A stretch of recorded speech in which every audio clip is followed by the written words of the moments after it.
there, YouTube. This is Dan the Friendly Fat Guy. Even though I haven't been doing this YouTube thing very long and I kind of recently adopted this Friendly Fat Guy moniker, doesn't mean that it wasn't necessarily me before. My personality has always been one of trying to be nice to people and trying to be open and accepting and understanding. And I credit, my parents and my environment a lot for that as a kid. But I've always just been one of those people who I like to be good to people. I feel like it's important.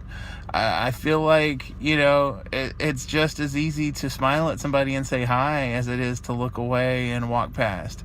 So even as a small child, I always wanted to talk to everybody and hear from everybody and get everybody's point of view. But I wasn't always met with the same enthusiasm, and I want to share something that is a memory that I have. That's something that happened frequently when I was in elementary school. I've always been a big guy. By the end of kindergarten, I was 5 feet tall. I'm not sure exactly how much I weighed, but I know that it was well north of 100 pounds. And so the other kids kind of saw me almost as like a piece of playground equipment when we were outside. It didn't start happening until first, second, third grade, something like that, but still pretty young, where people who I thought were my friends on the inside of the building, we would get out past the playground equipment, and then the whole class, from what it seemed, sometimes 2 or 3 classes worth, they thought it was funny to run into me or kick me or hit me or whatever it was, because they thought that I was like a toy. And as we all know, kids can be kind of cruel. But it was one of those things where they knew that by the time that I could, get turned around, because I was so much bigger than them, to come back at them to strike back, they would be long gone. And what they would do is one kid would come from one direction, and then I would turn to kind of fend them off. And then as soon as I turned that way, then another one would come in at me, and it'd be like a big free-for-all, basically. And this happened on the playground a lot. Me as a kid, I'm sitting there thinking, like, what the heck is going on? I'm looking around, like, where are the teachers at? Where are the people who are supposed to be here making sure that this isn't happening? And it what basically amounts to like a gang fight, 1 against 20, 30, 40. And like I said, it happened all the time. People thought that because I was big, because I was different, it was okay. And that, they said, oh, well, he can't hit me back anyway because he's bigger and he won't be able to catch me. If people catching you is the only prerequisite that you need to get rid of before you do something bad or stupid or mean to somebody, I mean, that's pretty objectionable morals, and I think that most people as adults probably realize that, hey, that's not cool. But think about this is kids. This is 6, 7, 8, 9-year-old kids doing this crap. And how was I supposed to feel about this? I mean, here I am, I'm different already, I'm a giant, I don't understand how people interact the way that everybody else does. I'm looking at this like, is this how friends interact? I was genuinely confused. And then, the teachers would come out and it wouldn't be, oh, stop that, or they would never be worried about me or anything like that. It was just, oh, recess is over, let's go. And what was I supposed to say when we got back inside? Everybody was back the way they were before recess, and, there I was, processing it all, trying to figure out, is this what friends do? Is that how they interact? Because the truth of it is as a kid, I always was very kind to everybody. I tried to be, I wasn't always the best, but I tried my hardest to be nice to people. And I didn't really have a lot of really close friends. It wasn't until junior high, high school that I really started to form those bonds with people who kind of were on the outskirts also. So I just didn't know, I didn't know. I didn't realize that was such a bad thing. I knew that I didn't like it. I knew that I felt like I didn't have a choice, like they were going to attack me. I felt like, what am I going to do? I know that people are more responsive and pay more attention nowadays. I know teachers do their best and they're overworked and they're underpaid. And I'm not blaming anybody for any of that stuff that happened, but it is something that happened, and it happens, maybe not that exact thing, but things like that happen for a lot of people. I remember when I was in kindergarten, the first time I really realized that I was really, truly different from everybody else. I had brought something to show and tell that was my dad's. It was a real cool, shiny red stopwatch, one of those old manual stopwatches that you had to wind up. And it had a little stretchy string on it and everything. I just thought it was the coolest thing, man. And I brought it, and I had it on the playground at recess in kindergarten.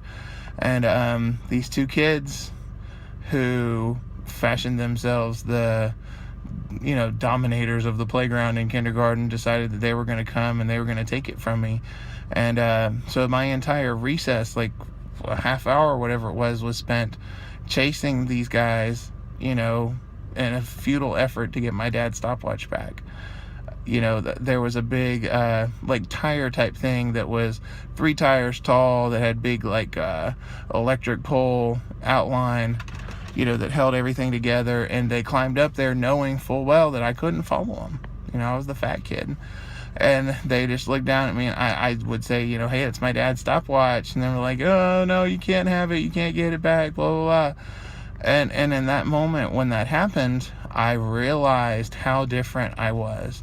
And I realized in that moment, I'm here alone. Nobody's helping me. Nobody has got my back. All these people that say, come to me if there's a problem, whatever, they're not here. And that kind of set me up for the rest of my life. When things are not going my way, I tend not to complain. I tend to internalize.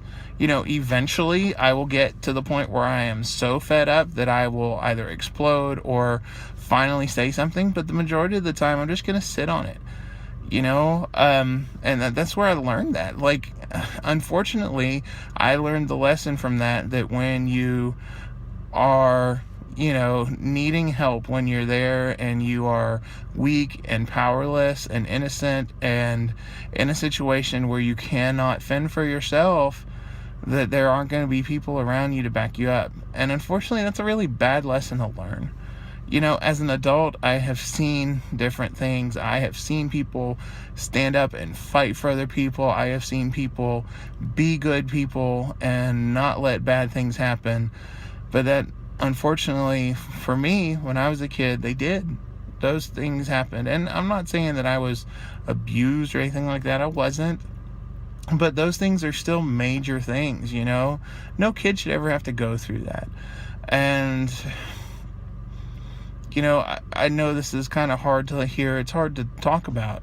But I want every one of you that's out there, I want you to think to yourself, when's the last time I saw something, going down? And did I step up? Did I, stick my neck out to help somebody?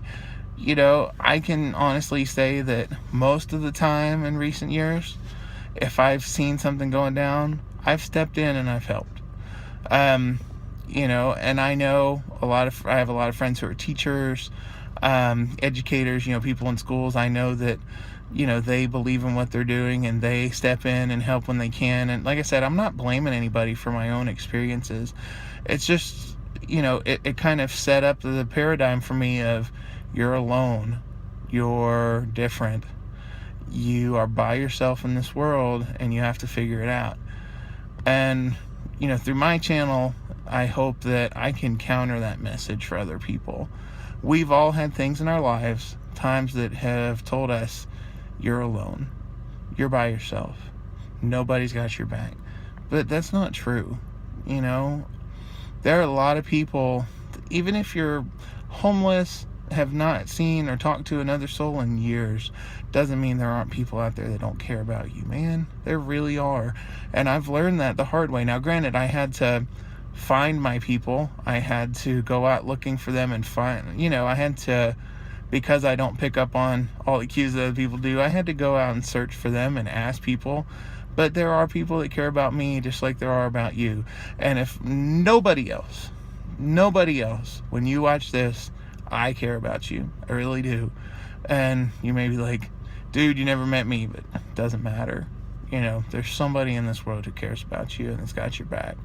And, you know, I would go to bat for anybody I see walking down the road, so you better believe that I've got your back.